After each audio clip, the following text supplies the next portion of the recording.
Welcome to the Mommy Collective. I'm Paulina Rowe, radio host, TV contributor, writer, and mom of one. This is where ambitious moms come to keep their identity intact while navigating motherhood. Here we talk about the real stuff: career, money, relationships, identity, and everything that gets messy in between. You won't find sugarcoating or cliches. What you will find are unfiltered conversations, real resources, and proof that you don't have to lose yourself to be a good mom. The Mommy Collective is here to remind you can be ambitious, you can take up space, and you can thrive in motherhood and in everything else that makes you, you. Before we get into the episode, make sure you're following the Mommy Collective on Facebook, TikTok, and Instagram, and share this podcast with a mommy in your life who needs a little inspiration or just a reminder that she's killing it. Also, don't forget to sign up for our newsletter and leave us a review so we can keep showing up and reach every ambitious mom out there doing big things. Let's get into it. It's the Mommy Collective 103. Oh my God, I almost said my station at work. I'm like programmed with my radio station right now because I just got home from work a little bit ago, but it's not the radio station. This is the Mommy Collective podcast. Paulina is here and I'm back with another episode, and I'm so excited for my guest today. I have Diana Arango, the founder and CEO of Chef Post. How are you? How are you? Thank you so much for having me. So happy to be here. Thank you for being here. I'm so excited to connect. I'm in Chicago. You're in Miami. I'm jealous of you right now, but it's okay. I'm going to let this ride. It's all good. Your weather is so much better than mine, but it's all good. I'm sure it's cold now, but it's still, I cannot complain. I know. You guys are so funny. It'll be like 65 degrees and you guys are like, oh, it's freezing. I can't handle this. I'm like, 65 degrees for me? Like, we're outside in shorts and bikinis. Like, I know, this is what I don't say. I just say it's cold, but I'm not going to complain because I know what your guys are having.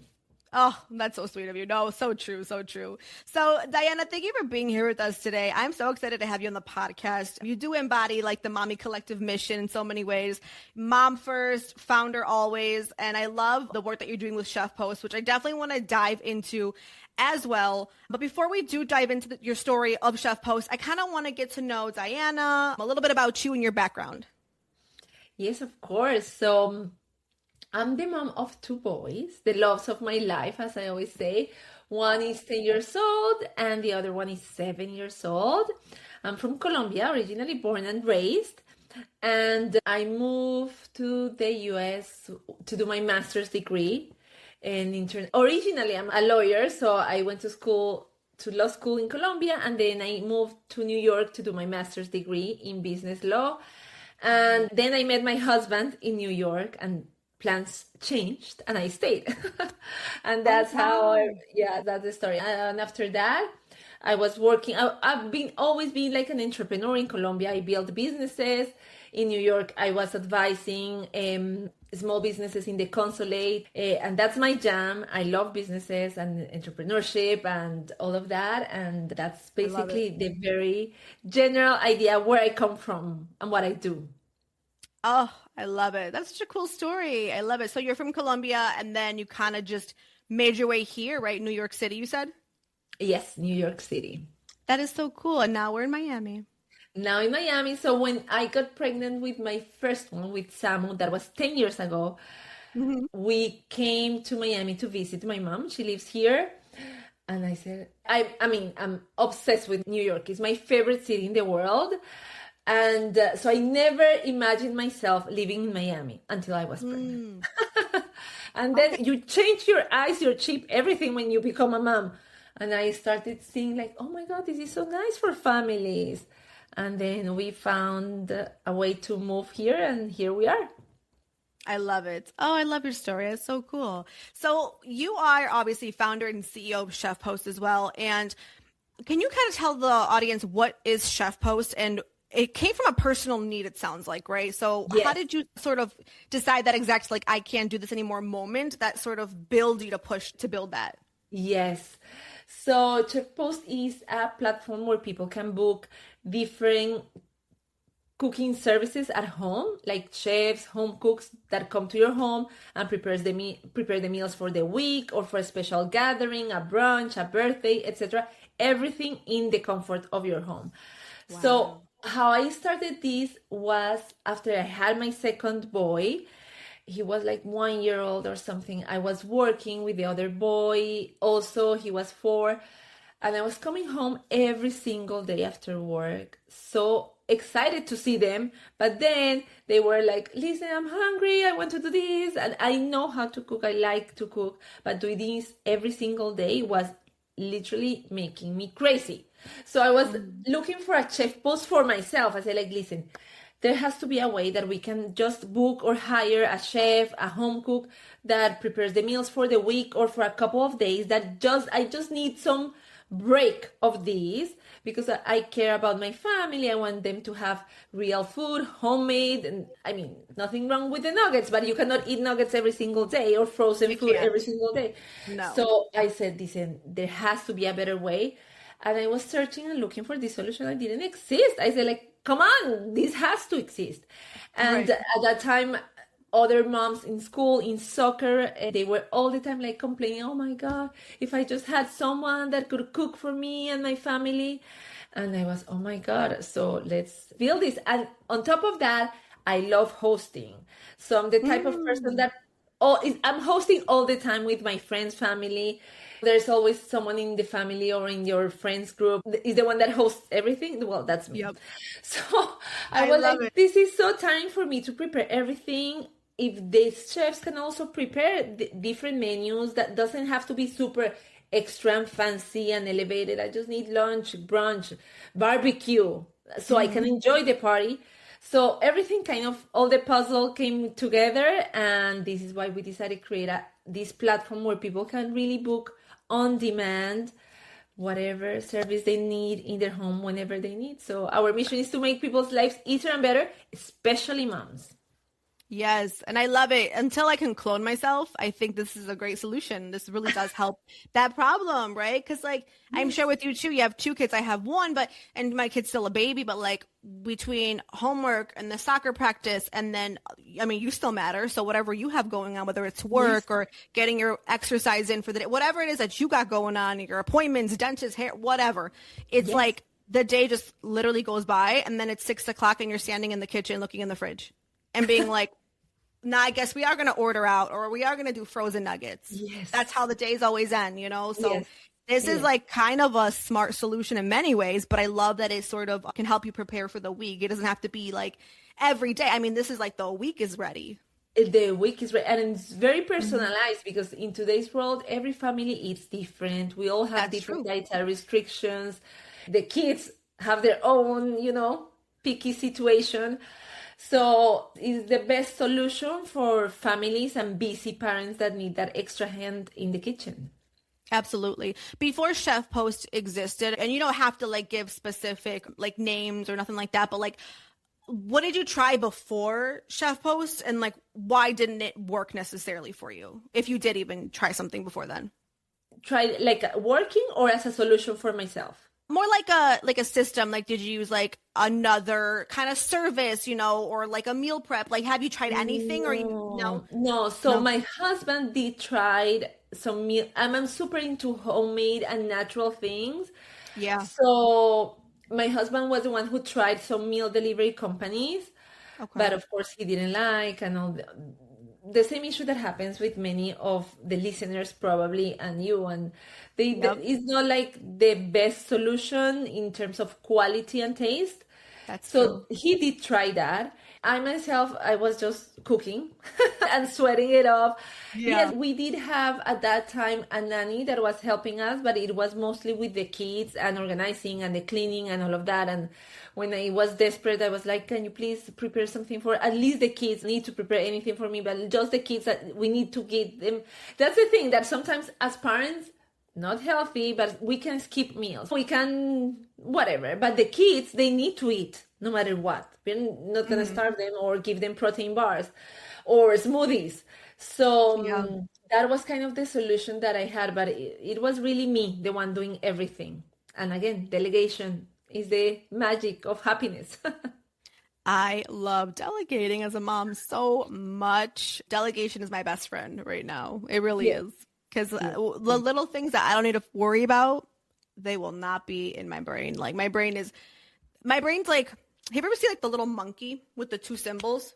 Like that's Yes. my brain all the time. I'm like always going and thinking, and it's like a little squirrels running in there. But it's just there's always something in my brain. Yeah. So I'm a delegating queen. So I love that.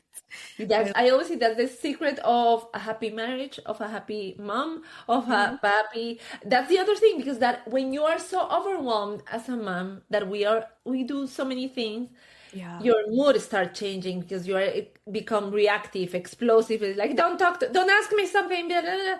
So goes beyond the food. Literally, it's like peace of mind, and delegation in any sense is that.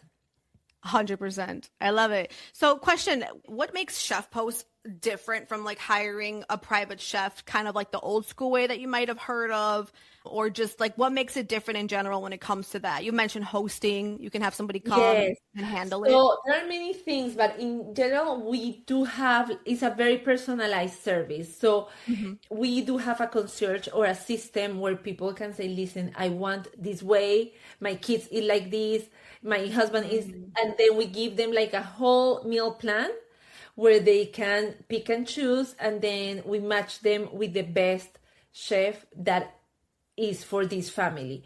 At the same time, all of our chefs are vetted, super trained, and skilled to do the services as we know the customers or the families want. So we are very customer driven. It's a platform that is basically created by the customers themselves. So all the time, and for events as well, for example, nowadays in today's world, people know what they want. They just need Yeah. the help to execute that.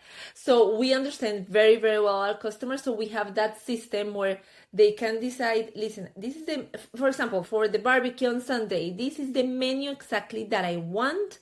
I just need someone that knows how to do it. So that's where we come in, and we have all the kind of expertise, and we have a concierge that help them with absolutely everything.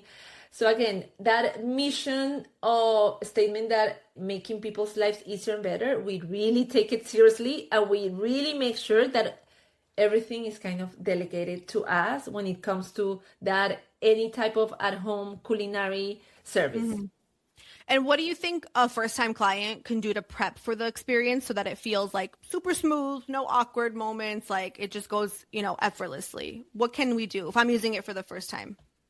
It depends on the service. So typically you will receive like an email depending on the service that you're having. Listen, this is what you need to prepare. In general, to have the kitchen ready, meaning like clear countertop, clear kitchen. So there's a space for the chef to work and prepare everything, because everything is prepared from scratch. So he needs to have the space for that. But that's basically it. If you can give some guidance to the chef in terms, let's say, for example, my kids, they don't eat spicy food, Hmm. and you just want to make sure that all those very details are mentioned to the chef, either when you book or when the chef is there. And that's basically it, because the chefs do everything else from the cooking, prepping, and cleaning up. So the kitchen will be also left all perfect for you. So you just come and enjoy. I love it. I love it. I kind of want to dive into your mom life a little bit as Yes. well. And you are very vocal, and you do say, even in your bio on Instagram, you say mom first. And I love that. So what does that look like though in practice when you're also running this company, right? Like we're wearing all the hats, we're doing a lot of things. Yes. What does that look like when you say mom first and running a business? Yes. Well, I'm literally mom first. That was my dream when I was little, to be a mom. I did have ambitions and all of that. I'm a very ambitious woman, but I'm very obsessed about motherhood and Yes. about my kids. But that also I learned with the years, of course, but with practice, that it's very important for the kids not to be the whole universe of your life. So Hmm. when they see that the mom also has a different interest, not even they see that I work out, that I see friends, that I have a life, that Chef Post, of course, is my life, but that they are integrated into my universe, you see? Yeah. So that way it's not like I'm fighting, or the kids are one thing and work. It's part of my life. I cannot just separate myself. I'm not a mom, I'm just a CEO, or the opposite. And this is basically what I mean, that mom first. Yes, always I'm gonna be that, but I'm always the founder of Chef Boss or the CEO, etc. Or if I'm in a different job or whatnot, doing other things, and to integrate that and to be like to give grace to yourself as a mom, Yeah.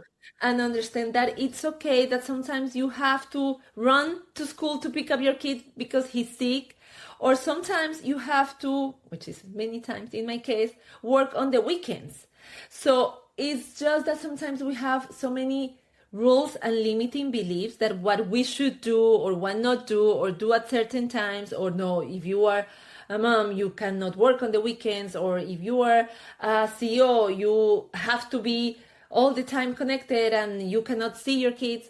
So those are just things or expectations that are not real. At the end of the day, you have to, every life, every mom is so different, and you have to work with what goes well with you.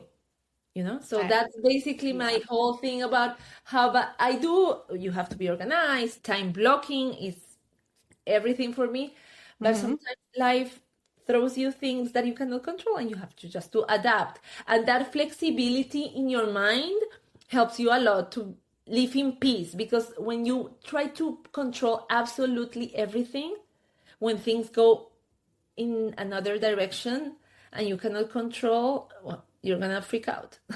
Yeah. So Yeah.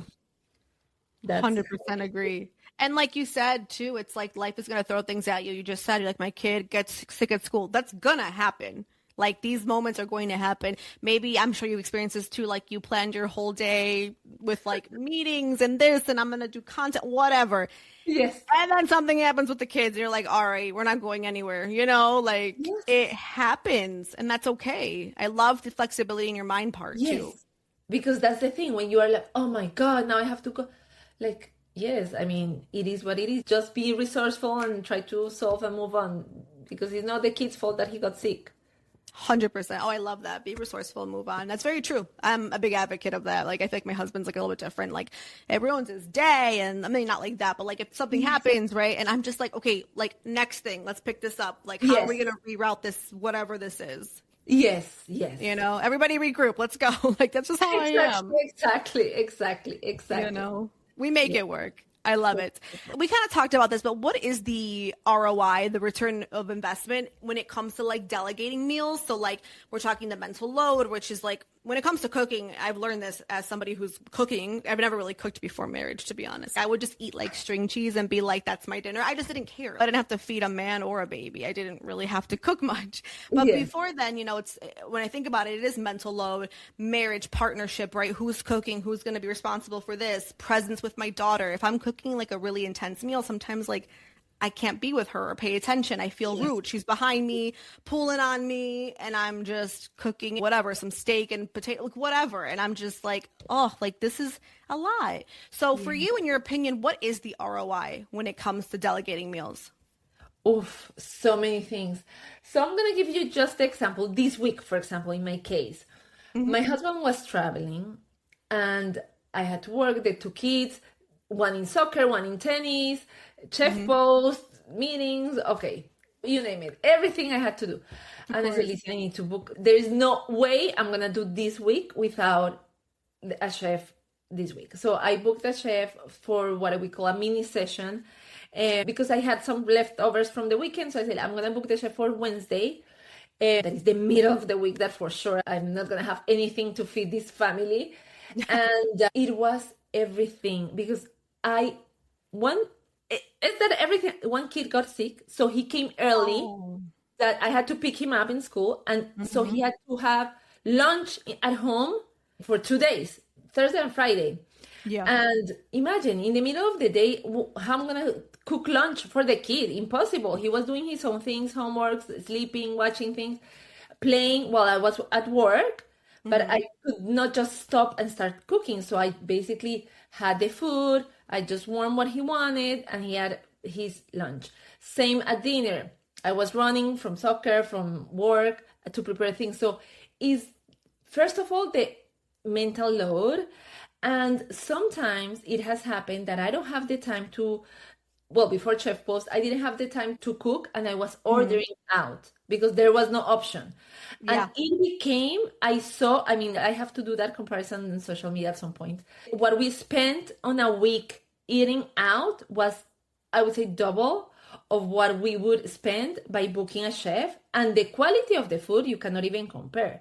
So it's like sometimes we think that booking a chef is just for the 1% of the world, but I can bet we have had single people booking a chef post and telling us, I don't want to tell you how much we're spending on Uber Eats compared to what now I'm spending on Chef Post, because it's embarrassing to tell you how much I'm spending on takeout.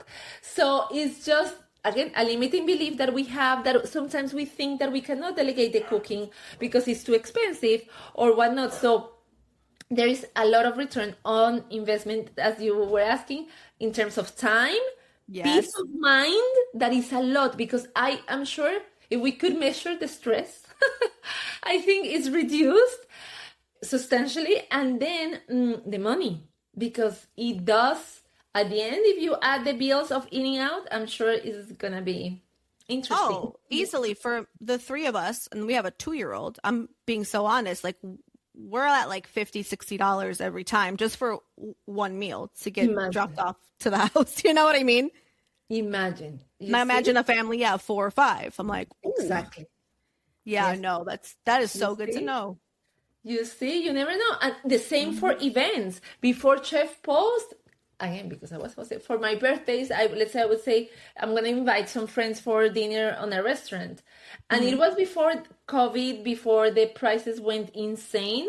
And I compared that to when I book a chef here in my house and for a birthday party, and I would say it's half the price of what you would spend on a restaurant. So again, it's like people think that because, of course, chefs were used to work just for the 1% of the world, the billionaires, etc. You think that it's not accessible, but it's way more accessible than you would think. I love it. I think that's good to know, because if I'm going to be honest, I probably would have thought that. Yes, of course. Like, I can't access that. That's not for me or my lifestyle, but it is accessible. And I love that. Yes. I love it. I love it. So I want to kind of dive into like the business side of your business, but it's more of the promoting and just sort of kind of how do you kind of find your biggest spread when it comes to the growth of your business? And obviously you're a businesswoman, so I know you've probably seen it all, but are you more like into, or what works for you? Because I know a lot of business owners do listen to our podcast, and a lot of them are moms too. So that's why I definitely want to ask you, is it the referrals? Is it like social media? Do you work with a PR agency? Is it like partnerships, influencers? Like, how does Chef Post grow when you do the business side of it? Very good question. So we have tried it all, and I think the best for us, Chef Post, besides being like a platform where people can book on demand these services or the chefs, is becoming like a brand. So when you create a brand, it's very important, from my point of view, to build very good relationships. And for that is with the customers, with your suppliers, with your partners, and with influencers. For us has been very key to put that kind of, I don't like to say influencers, but people of influence in your target demographic. So number one, know super, super well your customer. I think that it is the number one take, is to know very, very well your customer, so you can know where is your customer. Is your customer on social media? Is it on LinkedIn? Is on Instagram? Is in community, in events, etc. And once you kind of know that, in our case, our customer mainly is on Instagram. I think that for that case, influencers do work well, but not any influencer. Is the influencer that represents that customer, that is very organic, that, so not every influencer is for every business. So I know so many businesses and founders come to me and say like, oh my God, I don't know, like influencers do not work for me, etc. The thing is that you have to build relationships with these people, and the same with partners. So I am kind of the person who builds these relationships. We don't have a PR, and we didn't want to have that, because we wanted to build that relationship with either the influencer or the partner, other businesses, or brand ambassadors. That is just, for example, as we are expanding across the US, we are partnering with local brand ambassadors that love the business and want to be part of Chef Post because they believe on this, and they are not necessarily influencers. They are just a busy mom that really connects with the solution and say, I can help you spread the word. So again, it's building relationships in online and offline. So I think that for us, and I always say that in every social media, relationships first, transactions second. Build relationships. That is something that money cannot buy. Yes. That's the truth.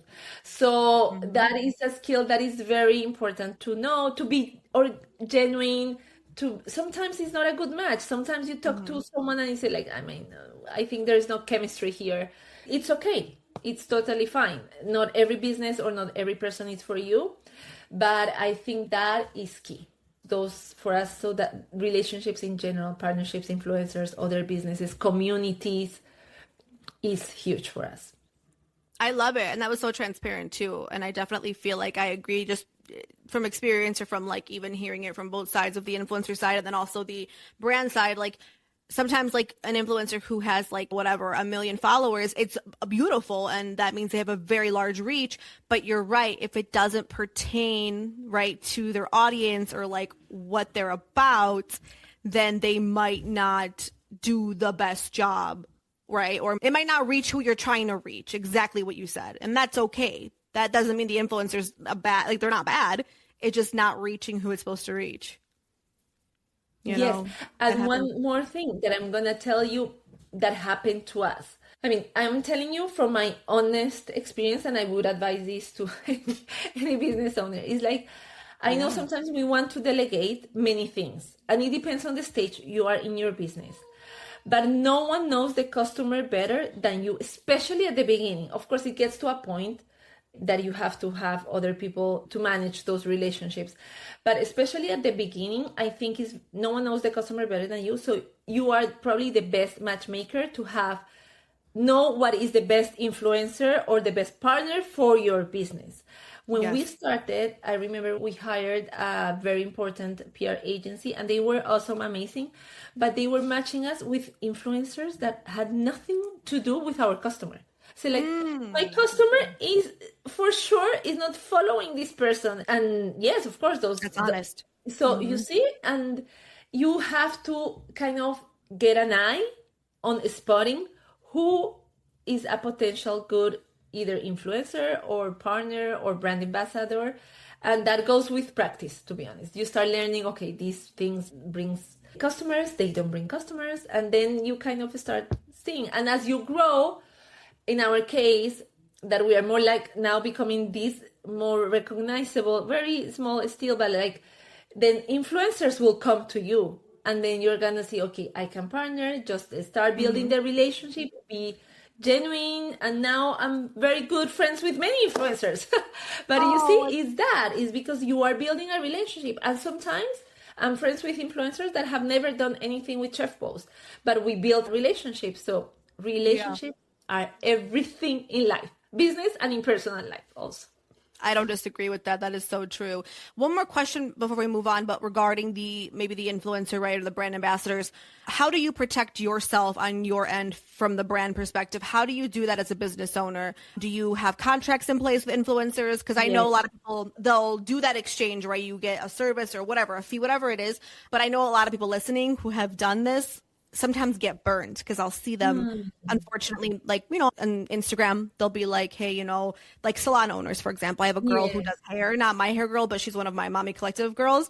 And she was talking about how like she feels like they're not doing what they promised. So again, I don't know if she implemented any contracts and I'm wondering if you do, but they're not delivering what they said they would. And she's doing like $300, $400 services, you know, on their hair, but not getting the return of the ask. And again, I don't know what she's doing to protect her business in that way, but how does Diana do that? Like, how do you do that for you? I've heard those stories. Thankfully, it hasn't happened with good. us. So we do have a contract in place just to have clear terms. I mean, again, remember, I build relationships with these influencers and we get along and there is a relationship, but we cannot just trust the relationship just because we get along. We're going to there has to be everything in writing, the terms of what is expected. And it's just a contract saying this is going to be the deliverables, this is what we expect. Because again, sometimes it's not even the influencers. You just cannot do a service and expect something that you don't know or were clear about in return. The terms of what you are expecting should be very clear. Like, I expect these are the deliverables in exchange of that, or I am paying this if you are paying, or if you are doing in exchange of services, these are the services. Because in the future, you don't want also, the influencer also needs to be covered in the sense that then you're not gonna send them a bill and charge them, okay, very nice your post, but here is the bill. So I always say to everyone, is a protection for both of you, for both the brand and the influencer or the content creator, just to know what is expected. And when everything is clear, there should not be any issue. But yes, in writing, always everything in writing. You heard it, guys. Diana said in writing. So don't go around. Do exactly what she's saying, because she knows a thing or two. Exactly. Even you've had the testimony. It hasn't happened to you because you probably, again, have the relationship with these influencers that are helping with or doing that part for your brand and your company. But like, you have it in place. You have it in writing, which is very important. Everything, the same with the brand ambassadors that I'm telling you. They don't have much followings, but they are people of influence in certain communities, and they become these brand ambassadors. Again, they need to know what they are expecting, what is the payment, what is the referral, what is the commission, etc. for them too. It's for both sides, protection for both sides. 100% agree. I love it. All right. So before we wrap up, I definitely would love to ask a question in terms of your hard moments, right, with your business. And was there a moment that made you almost quit? And if so, what kept you going? If there was a moment. I know it's like a tough one to think of, right? Because I'm sure every day you're like, I'm over this. But what moment really made you go like, I don't know? I have to be honest, I'm so wholehearted believer on this business that I have never had that for a second, a doubt. However, that doesn't mean that I haven't had very hard times, that were crying times. And I would say overwhelmed. Sometimes you are overwhelmed because you do so many things and maybe for some reason it doesn't work out the way you expected. And it's like, oh my, it's frustrating many times as a business owner. And I would say, and even for the kids, it's very good for them to see when you are vulnerable and that you are crying and to explain why are you crying. It has happened to me. They see me as like, I needed some time and today was very stressful. This happened to me. I'm frustrated, but I'm going to get over this. But I just need to vent and see how this goes. And I have received letters from the kids. Oh, everything is going to be fine. Like, you see, so we are all humans. It happens. Now, it doesn't happen very often. I'm going to tell you, I always say this is the foundation of everything is both spirituality and mindset.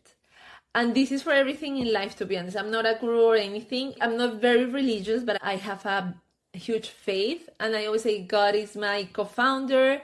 And I also do feed my brain with a lot of mindset, like really all the time, because it's a hard job as a mom and a business owner and even a working mom. Even if you work for someone, I think that is so important to invest in your spirituality and mindset. So it's gonna give you the tools to be prepared for the tough times, because unfortunately that's life. We cannot have, everything is beautiful, but sometimes you have your challenges.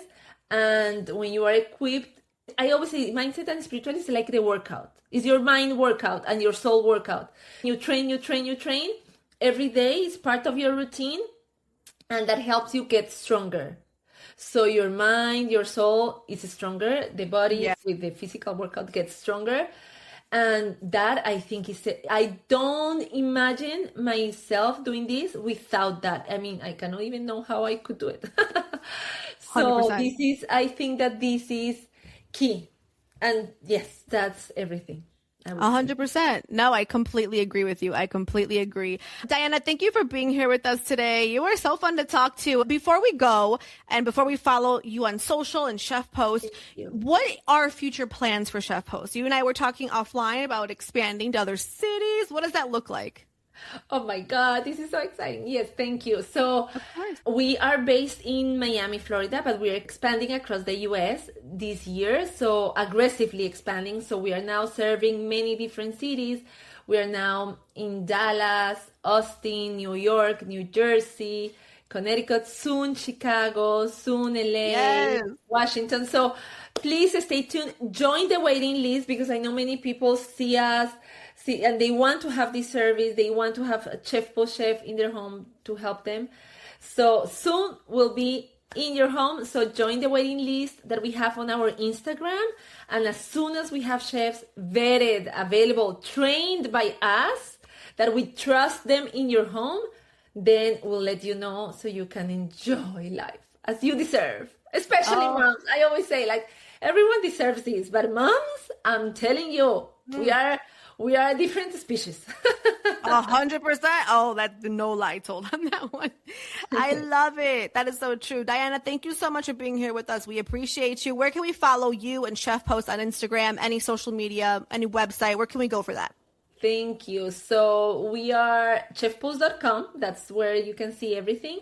But then on social, we are at chefpost, at chefpost, as a post of a chef. And then my personal Instagram, where I like to share things, especially for moms. I'm very connected with that side, is at Diana Arango. And that's it. Perfect. Diana, thank you so much for being here with us today. We appreciate you. Thank you. You are the best. Thank you for having me.